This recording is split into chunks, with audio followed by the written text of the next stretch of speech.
We are part of the cast of Big Bad Dungeon. That's Big Bad Dungeon. BigBadDungeon.com, at Big Bad Dungeon on all social channels, and YouTube.com/at Big Bad Dungeon is where most of our content goes. We're an actual play show. We also do interviews and fun other short videos. Unboxings, yeah. But we're primarily an actual play channel, and we sort of strive to do things a little bit differently than a lot of the other big sort of actual plays and stuff. So we record in studio in Atlanta, Georgia. We have cast coming from all across the U.S. Really, it's just me coming from Los Angeles. But and our seasons run from 4 to 10 episodes per season. Our first season is fully out. It's called Fire Avalanche, and our second season will come out when it's done being edited. And then our third season shoots in December. Very exciting. Yeah, hooray. But we're not going to talk about that because that's a lot of self-promotion that I did specifically for that camera. What we're here to talk about is whatever the fuck we want to talk about, I guess. But first, I want to know who everybody in the room is, just because I like to know people's names. So I want to start over there. I'm Sam. Hi, Sam. Hello, Sam. Okay, Sam. introduce yourself. Oh, I'm Kaylee. Trevor. David. Josh. What's your name? Ian. Hi, Ian. Hey, Ian. Andrew. Hi, Andrew. Brandon. Hi, Brandon. Know me, I'm Andy, and I'm alcoholic. Yeah. Hi, Andy. Hi, Andy. Hey. Get help. Yeah. You refuse. I have a problem, I choose not to deal with it. That's one way to. It's one way to handle life. Repression. Repression is great. Well, we had problems in season 1 of Big Bad Dungeon, didn't we, guys? We sure did. We ran into quite a few of them. Mostly. What a fucking segue. Yeah, that was so good. That was just. That was I'm amazing. just saying. That was I great. have question marks around my head right now. No idea what you guys. First season was 6 episodes long, right? Like we were able to Yeah. get it down. It's fully edited. It is out on YouTube, like I said. 6 episodes of really cool adventure. And what do you want to talk about, like the theme, or do you want to give people like? We can do that, right? We can also Yeah. just talk We can about promote it. anything related to why we play games and what Yeah. that is all about and all that fun stuff. Yeah, I mean, we can talk about whatever we want to. This is our panel, and we don't have a Right, but we're not. and we don't have a moderator, so Season no two. one has to That's be my true. dad They didn't today. give us a moderator. Someone could be my daddy, but no one has to be my dad today. We well, you know, like for the first season, we had an idea in mind where we were gonna follow Dungeons and Dragon rules, like standard Dungeons. Yeah, we did. Rules, Our first season is 5th edition D&D. Yeah. but we were doing a really cool spin on it, right? Yeah, I mean, like I said, the setting for our first season is something that's completely homebrew. I was really inspired by. Oh, we should clear. David was the DM for that season. Yes. That might be important to note. Yeah. No, the first season was very heavily influenced by Never Ending Story and Saturday morning cartoons, and some of my experience when I was like growing up and like just kind of being left to watch TV kind of by Yeah. myself. So your sad childhood. Yeah, my sad resulted in childhood, really 100%. fun- That is Okay. what people adventured through. So Guys, turn your sad childhoods into fun games. yeah. Really, Even our it's sad better than childhoods- repression. We had happy cartoons in the sad childhoods. No, Yeah. It's hella relatable. I really do. I mean, it is an extremely relatable sort of idea. David, quick question for you: what inspired you when you were coming up with, not just that campaign, but like with any campaigns as a DM? What kind of inspires you to lean in a specific direction for a world? Like, how do you initially start with the idea of like, what world do I want my players in? Man, so a lot of times I end up kind of like looking at a bunch of media, like movies from like the 90s, movies from my childhood, stuff like that, and I end up taking that inspiration and extending those worlds out a little bit and being like, oh, it'd be cool if we got a chance to kind of like visit these realms, these areas, and then like run around them a little bit. Do you pick stuff with your players in mind? Like, if you know you've got a group of fucking idiots, do you make sure Amazing that you, people. do you make sure that you like pick something that you know is going to really resonate with that, or do you pick something to challenge them? Normally, I try to pick things that resonate with the people that I'm going to be playing the game with. I really want to like kick people in the feels whenever they're Kick people in the feels. whenever they're playing games. I pay a lot of money for that. That's great. Like from a player's standpoint, as someone who's been kicked in the feels by David, Right in you the know, tickle spots. It's right in all in the tickle spots. In all of the tickle every one of spots. them, right? Like it's awesome because like the theme that you went with is one that like everybody who grew up in a certain time frame and probably now even can resonate with. So like regardless of where you're from, everybody watched cartoons. Everyone had Saturday mornings. You know, everybody kind of went through that, and it impacts the players at the same time as it impacts the audience, which I think is a really cool idea. Oh, thank you very much. Yeah. No, I mean that was like the aim, is just making sure that everyone who's playing the game on the stream is having a genuine experience, so that they're being like authentic, or they're going through an emotional process when we're watching. I really aim just make sure that the people that I'm playing with at the table always have a great time, and then that'll hopefully show on screen for folks. That brings me to like an interesting question. What like you just said. So this is, we're playing D&D as friends and stuff like that, but it's also a show which is designed for entertainment purposes. How do each of you feel about the difference between playing a role-playing game at a table with friends in a basement and filming a show with 6 cameras, camera operators, wired up with mics, playing in a basement that's converted into a studio with sets and all that stuff? Like, when you're playing for an audience, does that feel different When you're just playing. than when you're just playing Frenzos? And what's different? I mean, while there were obviously some specific like guidelines to follow and do's and don'ts to be aware of, overall, not really, because like we still have the DM. We don't know where the story's gonna go. We're just told what the DM David tells us, and we're playing our characters that we've like picked out a backstory for and kind of built up in his world. No idea what comes next. We're just playing.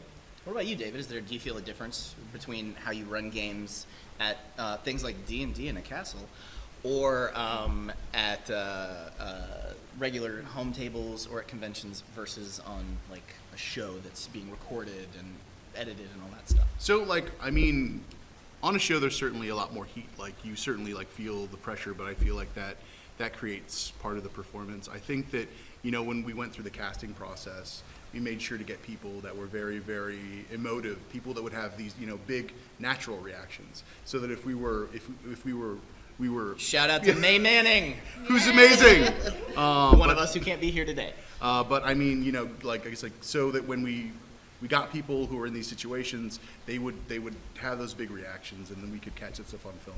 And one of the nice things about the way we film, one of the things I'm very, very happy for, I feel like we're very lucky, is like games have a tendency to be very, very messy when you play them.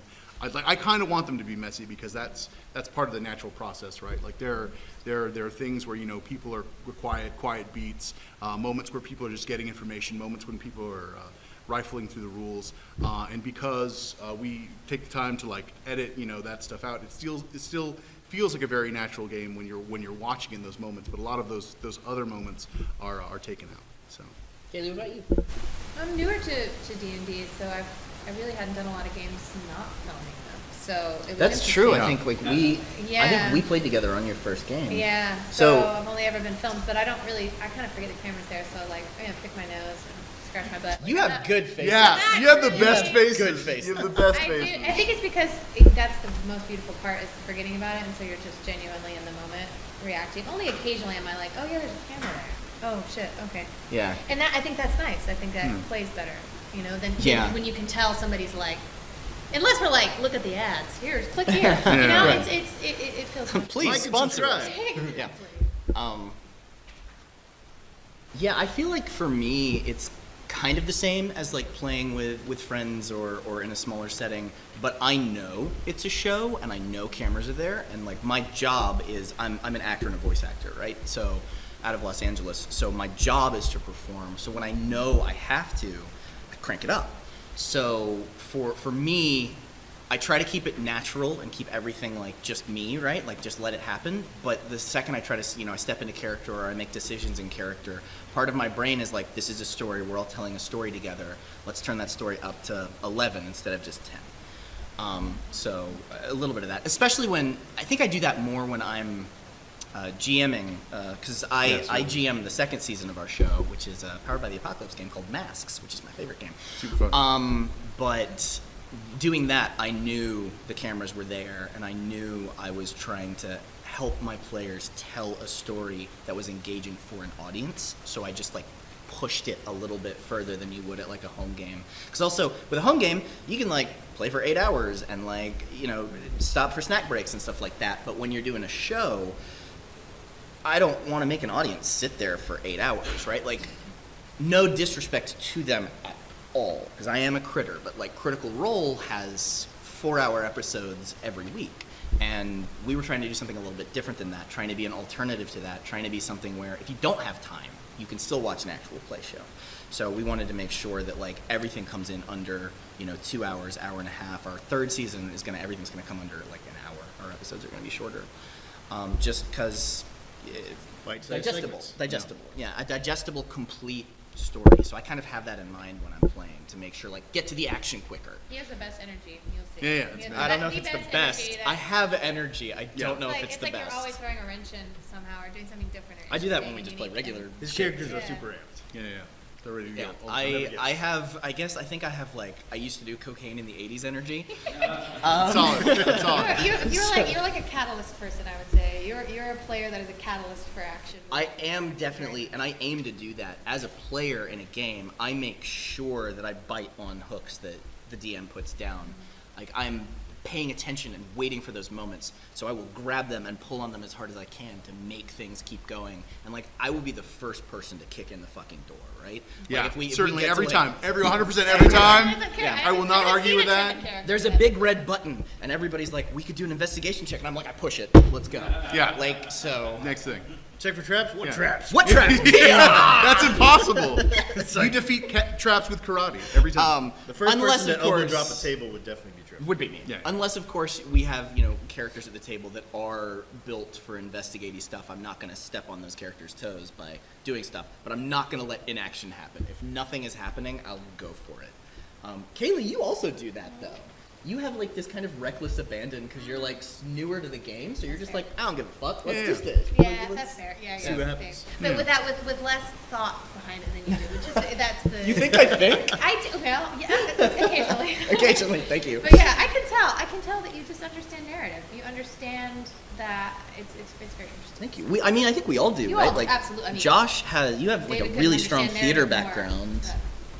but- Yeah. So, and your characters are always like, They might have a unique voice. they're always Josh characters. They're always so What does that mean? fun. They have energy. They're It's always like- so fun, so Yeah. different from the ones from before, and always like very charismatic and engaging. Even if you're not playing like a class or something like that in a game that is built for being charismatic and engaging, I can't help but love every character you make. Well, thank you. certainly Could we never like end up could we in that introduce whole- like our characters and maybe some NPCs that you created like in our NPCs or NPCs? NPCs. It's okay, Kaylee. We're on a D&D panel. I'm new to this. And this happened the other day because one of them is like a tool, and then my boyfriend was like, "No, that's a tool," and I was like, "Well, what about the characters in games?" And he was like, "It's this one.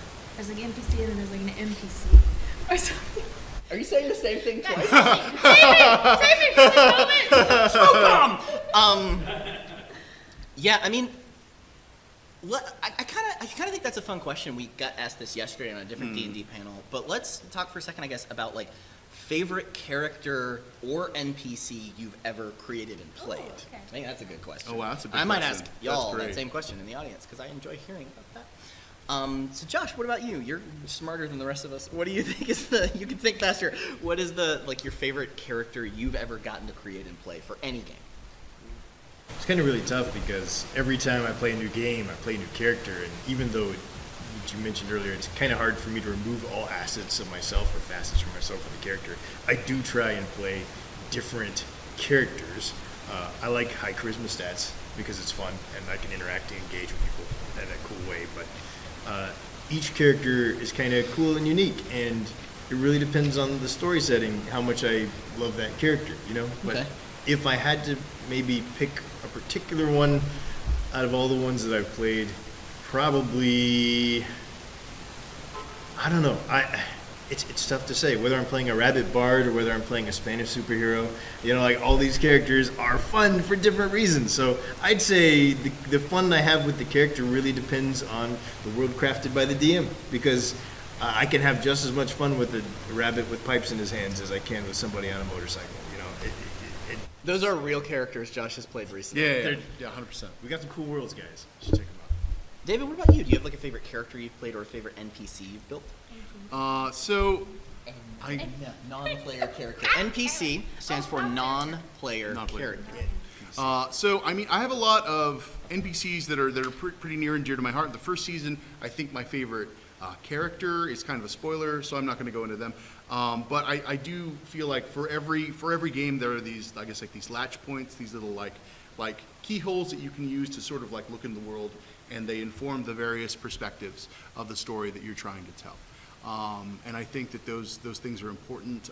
In our first season, there's like a noble knight of spring named Corinne Fairtier, and they're certainly overwhelmed by, I guess, like all of the events that are happening, and the PCs have to guide them and save them, and they're one of my tools for, I guess, giving information to the audience. I think one of my, I guess, like my favorite NPCs that I've ever used in a campaign was a sentient portal named Dorvanu, who was just like, yeah. He's just a sentient. He's very, very depressed because he's a door. He's sort of like, he's like, oh, all right, well, yeah. Where would you like to go? I could take you there. You know, like he's just the sentient portal door. And I had a fun time with it, and I obliterated him, and I got people to cry, and I was like, you're crying about a door. And that means very, very pleased. I was very pleased with that. So that was I think one of my most favorite NPCs. What about you? Me? Yeah. Shit. Let's go. NPC or character? NPCs or character, whichever one. Character. I got some weird NPCs when I run games. I make some really strange ones. I think one of my favorites, and I did mention this last night, but I didn't get into detail. One of my favorite NPCs that I've ever played is, I run a home game for some friends out in LA. I run a lot of games in LA, but I run a home game for some friends out in LA that's D&D 5th edition.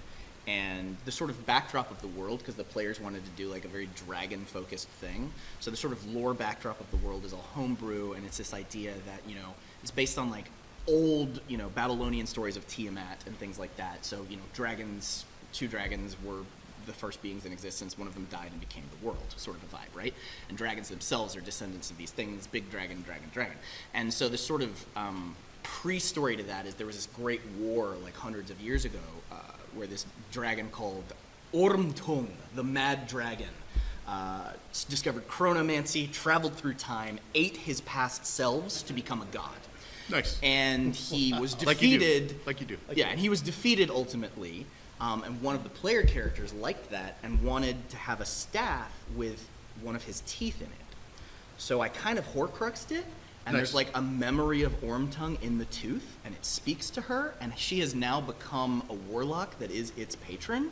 And that is one of my favorite NPCs because they have a fucking odd couple, like married couple relationship, and it's the best. And that's all thanks to the player allowing that to come out. But he's just like this once godlike dragon now stuck in her mind in what she's conjured as like a garden with like a tea set. So this giant copper dragon like drinking tea with a top hat and a monocle is sort of like, I like that NPC a lot. He's really fun, and they get into great arguments because she's a truly fearless player. Her name is Sneha. Shout out to Sneha. Nice. Truly fearless and doesn't give a shit what story I have planned. She'll ruin it. What about you, K-Money? So I'm newer to this, so the ones that I've played with Big Bad Dungeon, which I love, as Blossom Thunderfalls, which is a barbarian who I related most to on a human level. But I'll be honest, we were in the panel last night, and I'm really fond of Crinkle Tinkles. The cat. You just made them up last night? Yesterday? Like, I've already started fleshing out Crinkle Tinkle's backstory. Like, he's a laundromat cat. Like, you get haunted by the characters. Cat Dojo and Kit Kat Dojo. Like, I'm like all about this. Crinkle Tinkles. So I haven't played with this character yet, but like, there's possibility. So who here plays, I guess, like any role-playing tabletop game RPGs? Any tabletop role-playing game at all. Okay, cool. Let's ask around I want to know what some of your favorite characters you've got to have are. Let me hear about your OCs. I feel like there's is there a Felicia Day song about that? I think there is. Yeah. 100% there is. Let's go.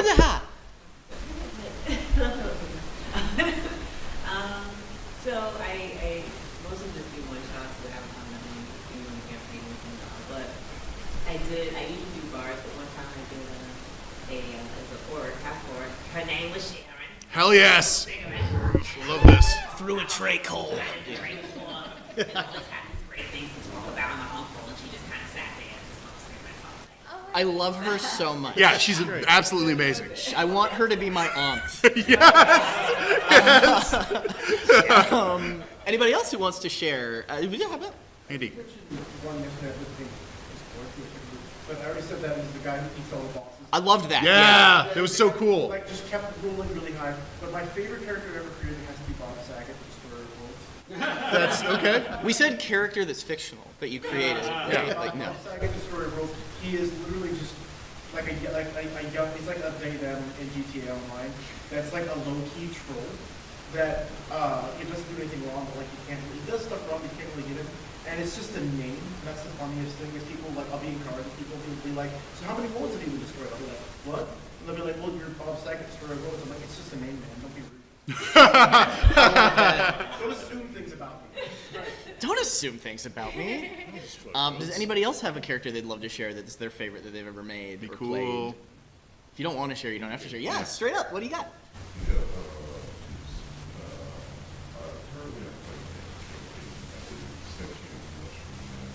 Yes, I'm fucking I liking love that. it all day. Okay. I love that too. Yeah.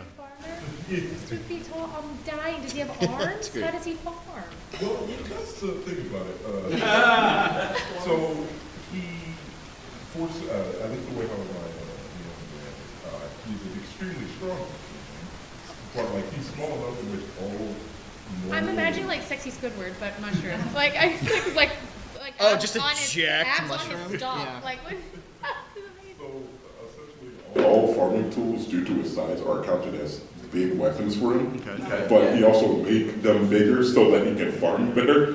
Okay. So the reason why he's a monk, but the only reason why he became a monk was just because he's almost where he could carry heavier things. It was like, oh, he just use that for farm.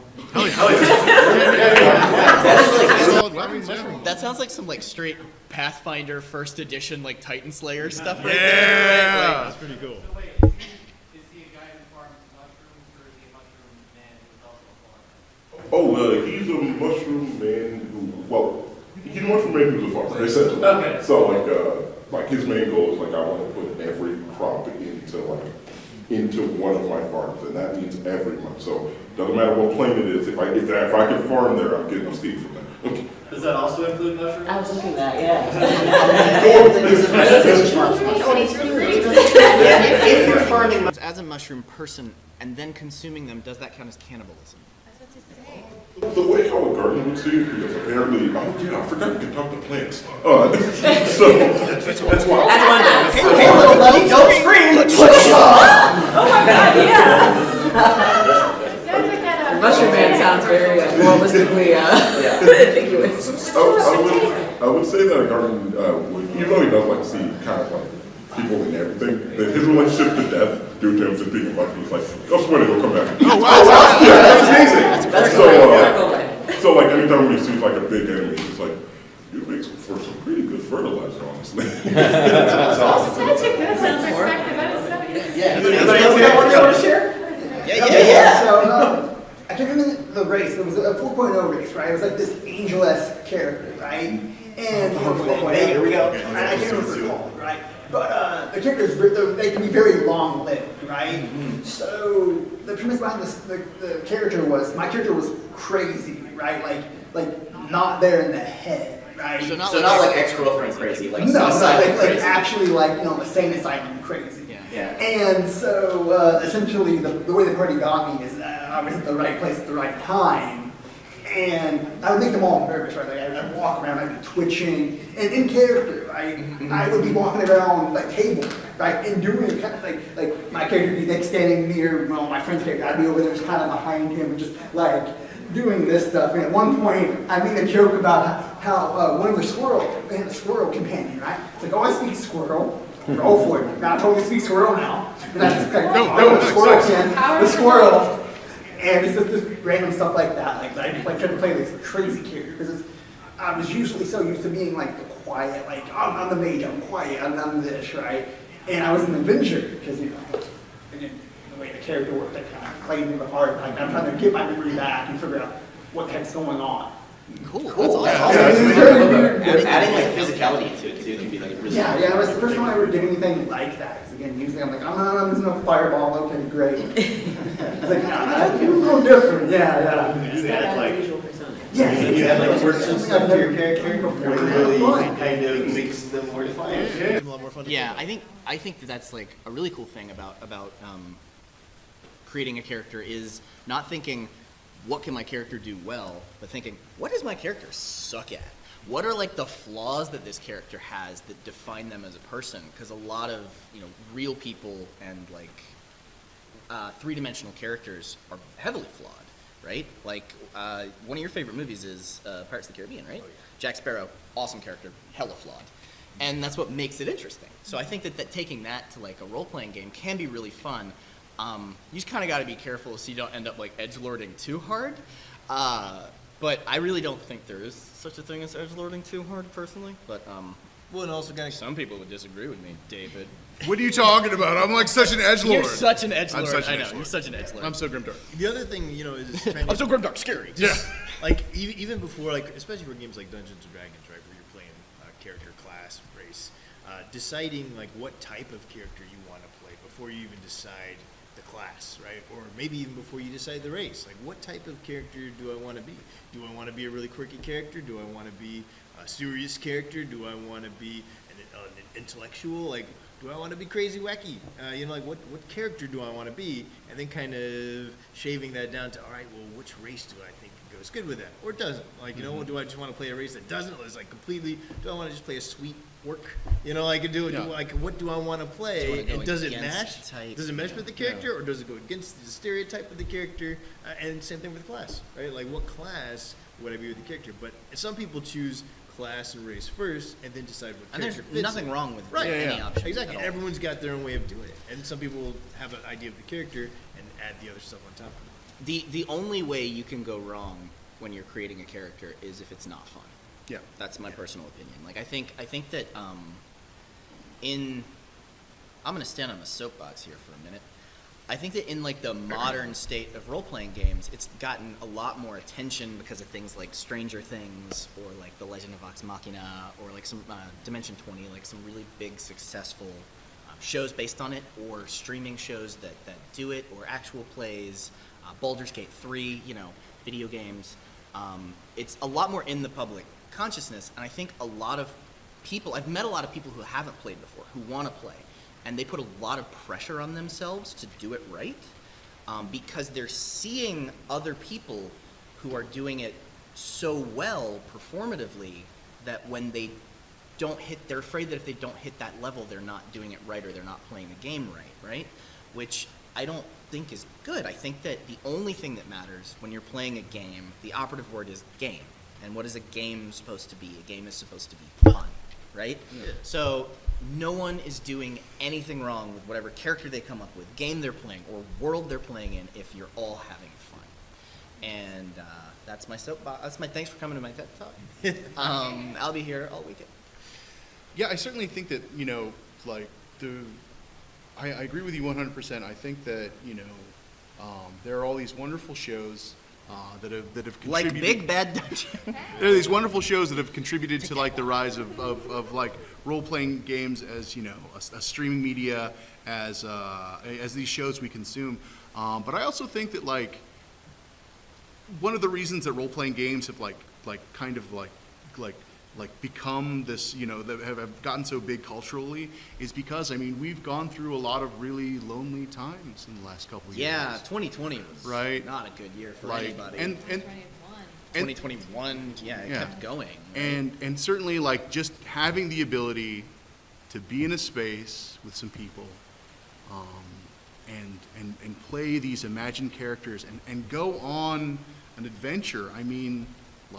And it sounds so simple, just being able to get together in the same space with the people that you care about, the people that you love, and interact in this imaginary world.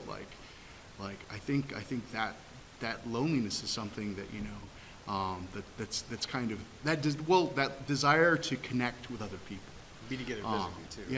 Is something and it's really interesting too with a tabletop role playing game where you are getting together with your friends. it can be a lot easier. It can be very difficult as an adult to make friends. Super right? hard. Because or to find time to be with or your to friends. find time to be with your friends, right? We had an audience member mention that they always did one-shots because they could never find a group Yeah. that could Yeah. consistently meet. Right. But there's something to be said about like role-playing games is like an activity that's like scheduled where like, okay, it's not just like, hey, do you want to hang out? Oh no, I'm busy. It's like, hey, we've got D&D on Friday at 6. Yeah. Oh cool, I'll be there, I'll bring snacks, right? It's an organized activity where you're all engaging with each other, imagining, dreaming, and having fun, and being with your friends or making new friends in the process. And it's a really good way to create a community as an adult, which can be so difficult. Like, it can be really difficult, especially post-COVID, to like meet people, make new friends, hang out with your friends, get together. Most of the ways that I see my friends in LA is my like core group of friends in LA are either my D&D group or I play a Power Rangers board game called Heroes of the Grid. That's so cool! Every week with my friends Tony, Nova, Gareth, and my girlfriend Haviland, and my buddy Jack. And like we talk about other stuff, but that is an event that allows us to get together and gives us like a commitment to have to be somewhere at a certain time, and we're with people we like in a comfortable setting. It's not like going out to a bar where maybe you can't hear the person or whatever, right? We're sharing an interest and sharing a moment together, and we're not fucking, yeah, so how was whatever, like you're not on your phone, like you're actually engaged with somebody. And role-playing games and board games are a really fantastic way to create that space that we used to have in like middle school and high school. You know, you were there and you had to be there, and so you had to find people, hopefully, that you could kind of get along with, and you had like forced social grouping, which is great. You know, when it's a regularly scheduled event like that, then you know that, hey, you know, no matter what happens, no matter how wacky work is this week, I've got this to look forward to. Right? Like, I'm meeting with Trevor and his friends this weekend, Kaylee, David. We're all going to game of Dungeons and Dragons, and it's going to be amazing because we know what that's like. Yeah. I look forward to this when we have our scheduled our filming. It's like the thing I look forward to like all year when I know it's done. Something so magical about it. Like not even the filming aspect, just playing D&D. Being there, yeah. Being around these people that like make you feel like a kid again. I love that you said that, because that's one of the missions, to get a little bit to talk about like Big Bad Dungeon as a show and as a company. One of the missions that we have, like the core to why we're doing this, is we want to encourage people to imagine and dream and play again and find their own group of friends to play stories with. And we want people to come on our adventure and our stories that we're doing. But we don't want to just be on a screen in front of you doing a show for your amusement. We want to be doing something that you feel like you're a part of and that you feel like you can be inspired by to go do your story, to go tell your stories with your friends. Because that's what's ultimately important, and that's what ultimately role-playing games and tabletop role-playing games are about, right? It's about creating community and hanging out with your friends or making new friends or telling stories. Even if it's just a one-shot, you're having, for those 2 to 4 to 6 hours, you are escaping from the real world. You're also playing a character that's really interesting to you. You're having fun exploring facets of your personality or things completely opposite to your personality, right? And you're bouncing off of other people while you're doing that. You're telling us, it's literally like when you're like 5 years old playing like make-believe with your toys or something, right? Just with more adult mentality, which doesn't necessarily mean smarter. It means with baggage. It's like when you're a kid playing with toys, but you add baggage onto it. Yeah. So I mean, the mind can't tell the difference between something that's actually happened and something that's vividly imagined. And so I think that, you know, to a certain extent, when you go on these adventures and you're very emotionally invested in them, it's like you create, like these broad new experiences that really expand your friendships, right? Like, because, you know, there's the guy at work, and then there's the guy I killed the dragon. Yeah, I killed the dragon with. Yeah, that you know, is like, so true. Like we went up the side of the mountain, and everyone was, I guess, was afraid, and then, you know, we fought this dragon. And I think another thing that's great about D&D is, I mean, it's a place where, when I was, I guess, young at least, it's a place where I could like act brave, because I didn't know how to act brave when I was a little kid. I had to learn it by playing these games, and by acting and acting brave and being brave are exactly the same thing. Yeah. I would read Like- books and read characters that are brave and want to be And brave. imagine being that No. character and want to be that thing. Yeah. I think anybody who gravitates towards a TTRPG, be it D&D or Unknown Armies or whatever, anybody that gravitates to that is somebody that loves stories in some form or another. And when you love stories, you, I think, inherently want to make your own.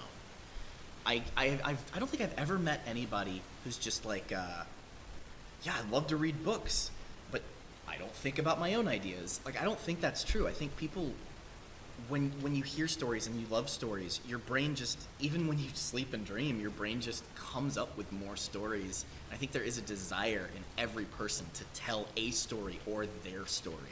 And tabletop role-playing games are a place where you can tell a story or your story, right? I know a lot of people in the queer community that have explored their identity through role-playing games. I'm one of them. And it's Bob, who's one of our cast members, who's running this whole convention. Shout out to Bob Carter. Bob refers to gaming as play therapy. That's sort of his way to look at it. Because he's extremely busy. He's got a whole bunch of kids and tons of responsibilities and is a busy voice actor and all this stuff. And when he gets to game, he gets to throw all of that away for a second and just play and be in this story and be in this thing. And that's very like therapeutic to him. I think it is all of us. I like to think of role-playing games as significant trauma. No. Depends on who your DM is. Depends on how it rolls. Then it Yeah. depends on how the dice betray you every time. Does anybody in here notoriously roll bad? Yeah, awesome. Yeah.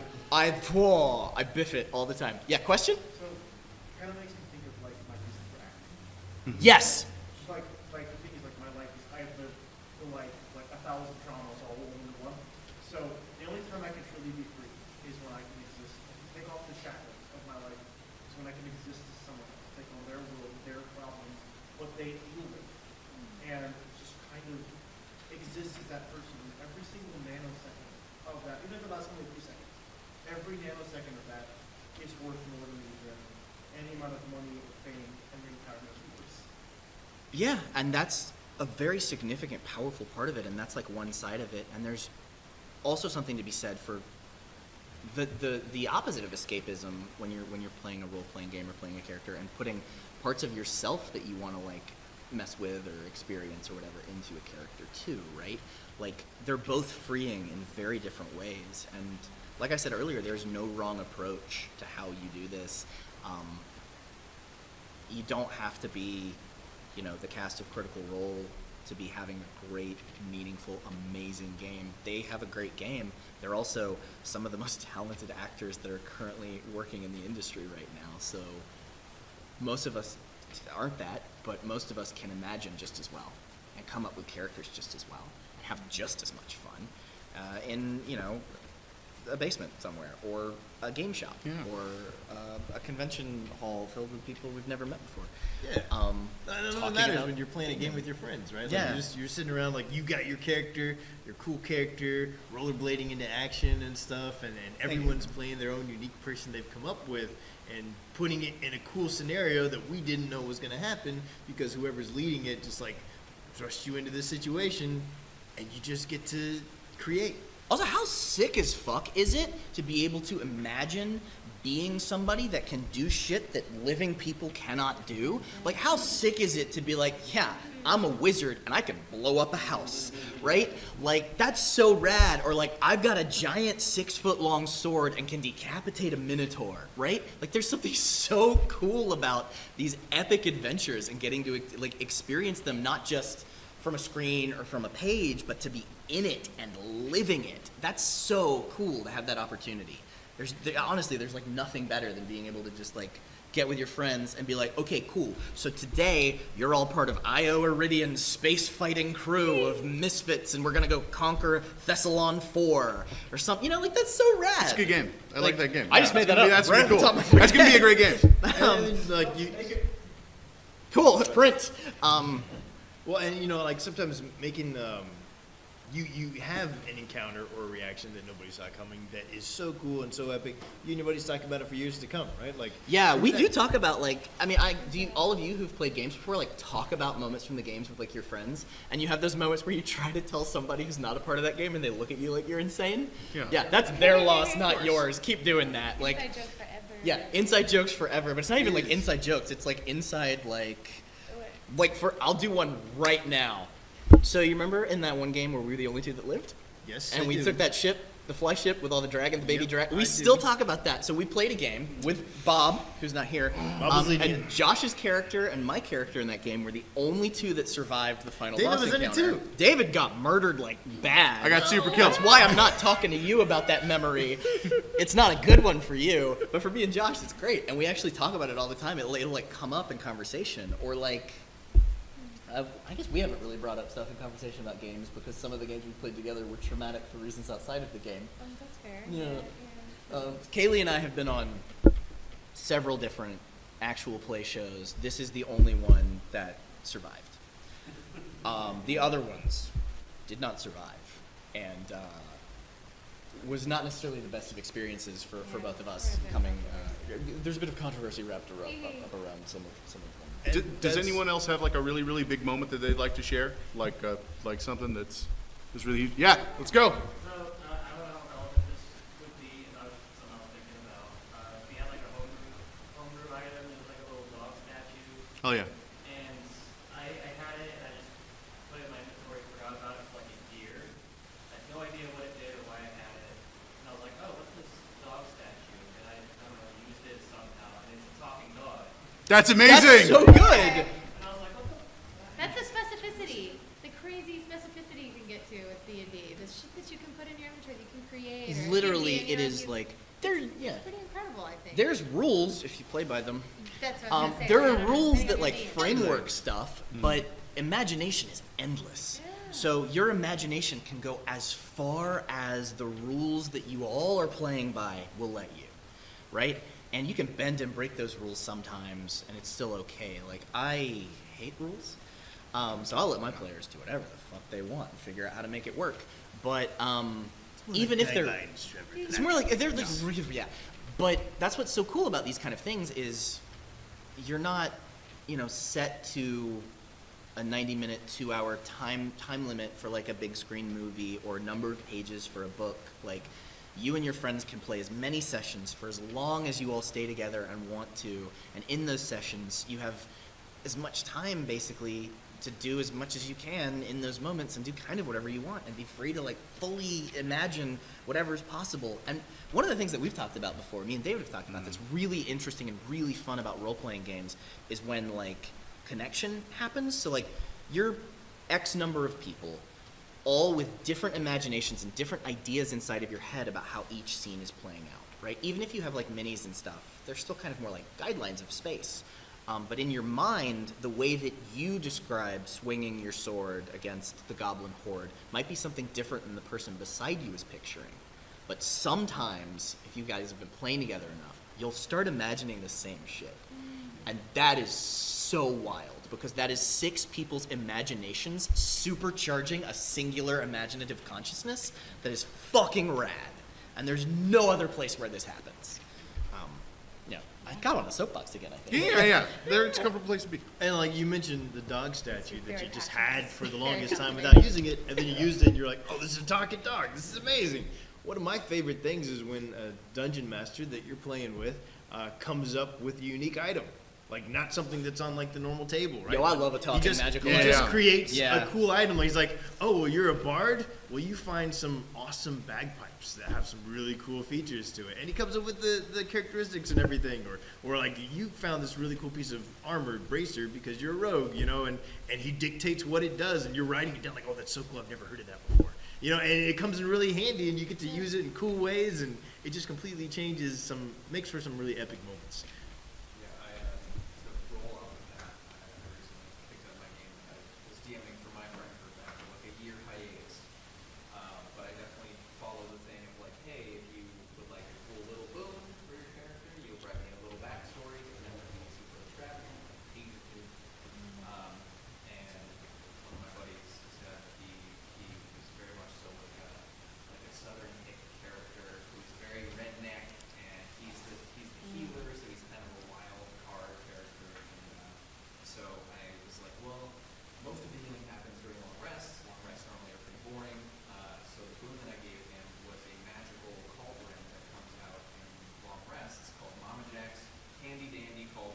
That's so cool. I love that. That's so cool. That's so cool. I created 20 bonuses that he could roll off of the D20 that gave the whole party if they partake in the soup that comes out of the cauldron. Mhm. Very small bonuses that last until the next one. That's awesome. Nope. It's all cauldron of Hellbents. There's no. Nice. Good. Nice. Yeah, Mama Jack doesn't hurt. Not to go against what you're saying, I find it really interesting that you were saying long rests can be boring, because certain podcasts I listen to, and also the way our games tend to flow, I find long rests, lots of times it's when it's like the slice of life moment, so, you know what I mean? Man, I'm Those all are about the- some slice of life Those are the moments. moments where you get to know the characters the most, you get to know what's motivating. It's like those sitting around kind of moments, the moments where you relax. The times in between encounters is the Yes, just it's chilling the time that and you're eating a breathing. sandwich. And I find that really rewarding for some reason. I think it like fills me up. And Like just- that pho last night. It feels like pho. We had pho last The night. equivalent Yeah, of pho's pho. great. As a moment in the D&D game.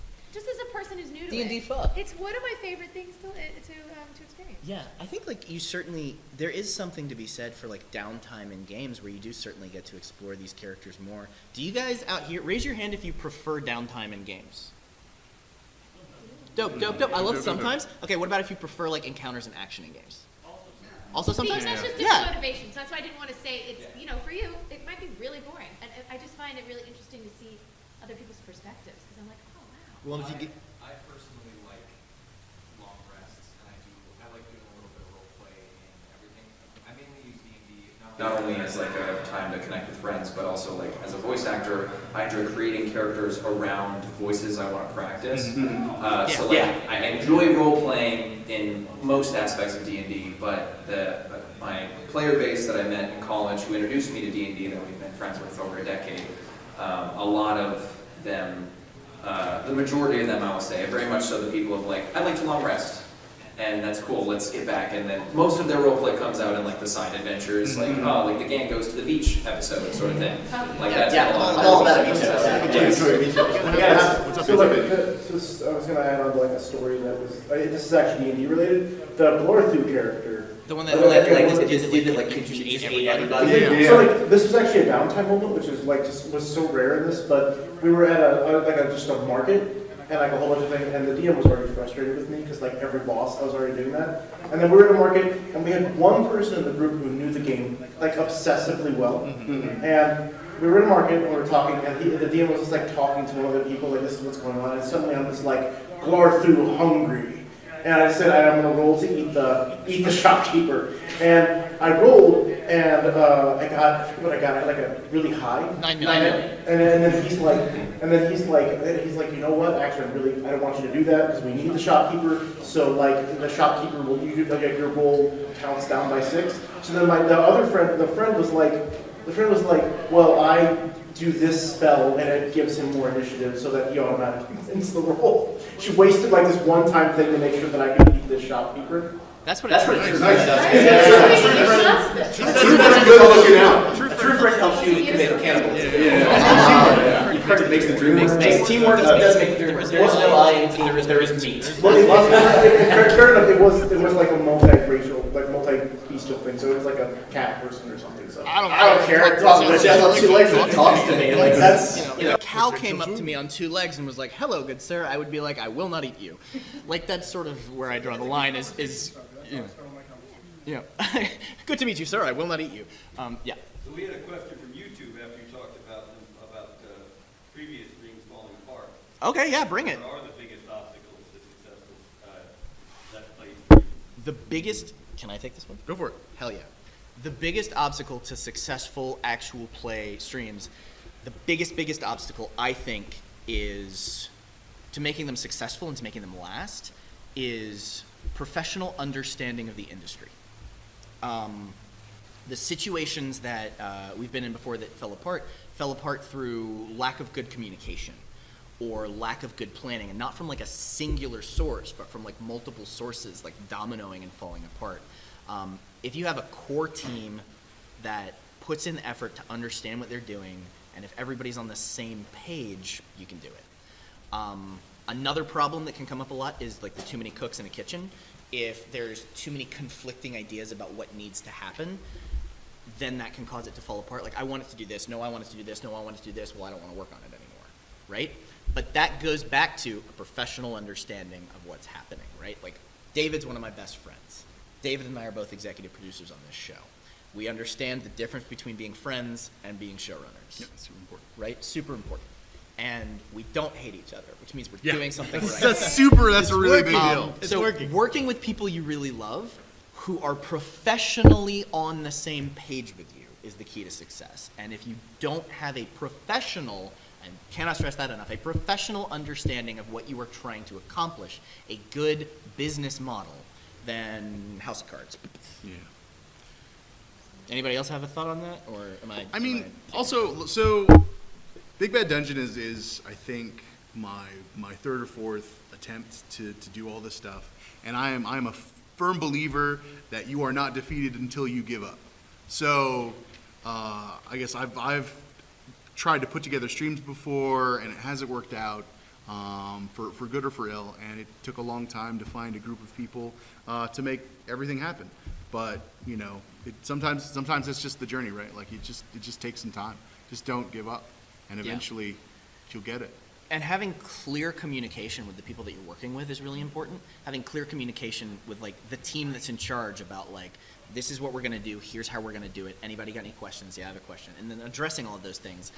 If you're not on the same page for what your plan is, then the plan is not going to execute well. And with something like an actual play show or a let's play or anything like that, there can be a lot of moving pieces. I mean, you have all of the players and the DM or GM or storyteller, plus if you've got camera ops, sound guys, editing, or if someone is taking on those roles, multiple roles and wearing multiple hats, it's still, those are extra moving pieces.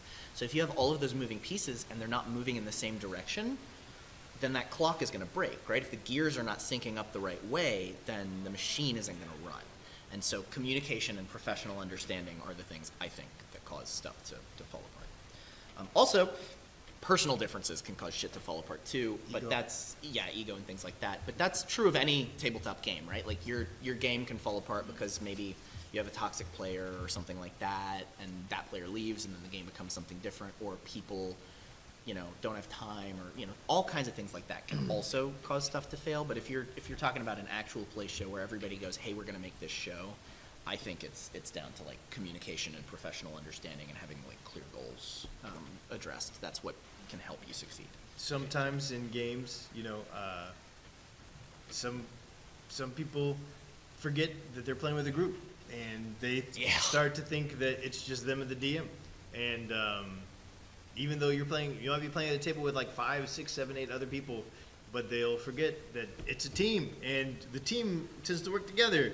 But if they forget, helping you eat the shopkeeper. Yeah, like when they offer a great assistance like that, right? But if they forget and they just it becomes a solo person, single player story in their own mind, everyone else is just kind of sitting around watching, like wondering, are we talking about this? We doing anything? And it's this is One Piece, not solo leveling. It's a principle of improv that's like, make your scene partner look amazing, right? It's like always try to make the people around you look awesome. By doing that, you'll make yourself look great. And the storyline. And I think that translates to D&D. Yeah, fundamentally, a game with friends is telling a story together. Everybody has an equal say in that story, and you're all doing it together. There's not like one star of the show.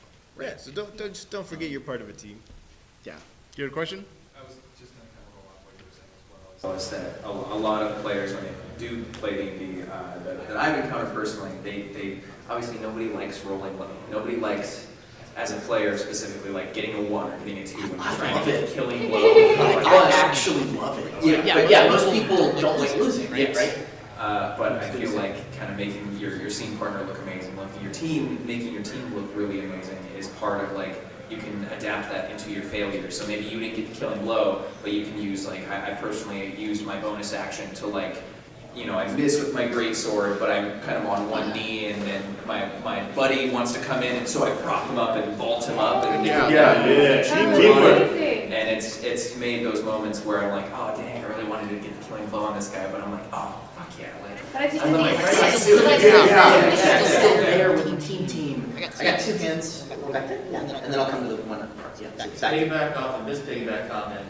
Let's double piggyback it. Let's inception this piggyback. Yeah. We've got 3 pigs on top of each other at this point. In a trench coat. Hey. But yeah, sometimes whenever you get like a bad roll, 1 or 2, it's also, it could be like a comedy beat, you know? Yeah. Yes. 100%. Oh, I slipped off the bridge. Oh, darn. It could be something to exploit. I swing at the guy. I get a 1.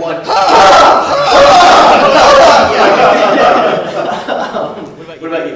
We're talking about like propping people up, right? Yeah. So when I first started playing D&D, this was like 4.0, right? 4.0 was pretty new at the time, and I hadn't done a whole lot of D&D at all. But I kind of knew I enjoyed it, right? Like homebrewed before I knew what homebrewing was, right? Doing random stuff like. But anyway, we had Jonas was our DM, right? He was really good at that, like voices, stuff and like voice and stuff. We didn't even know weren't part of the campaign he was doing, right? Make up random characters, and we thought it was part of the campaign module and shit like that. Right? Well, one time we were fighting a dragon, right? I was a sorcerer. And so sorcerers have this ability where they can give, based on like a thing they roll, right? They can give a resistance to a party member, right? It allows them to make it to where the dragon takes, extra damage for their typing.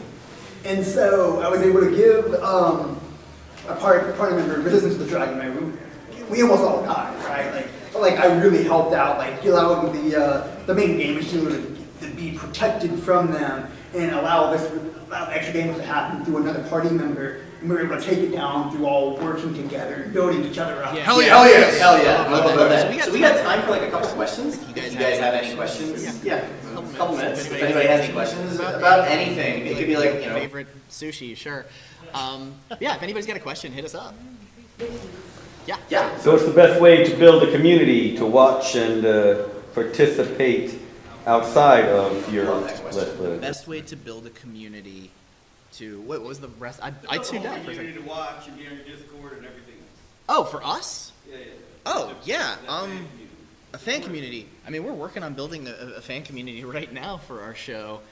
So I think if you're trying to build your own or whatever, I think the best way is to engage with people. To open up channels of conversation. A lot of people use Discord for that, but Discord requires a moderator, and that can be difficult, especially if you're just starting out doing something, because there are people in the world, I don't want to scare anybody, there are people in the world who say bad shit on the internet. No. I didn't know if you knew that. I know, it's crazy! So having a moderator in some community like that is important, but you can also just have social media presence where people can direct message you and you can communicate that way. You can also engage by going to conventions like this and meeting people and introducing yourselves to people. Sharing on TikTok, Instagram. Tell your friends, tell your family, all that kind of stuff.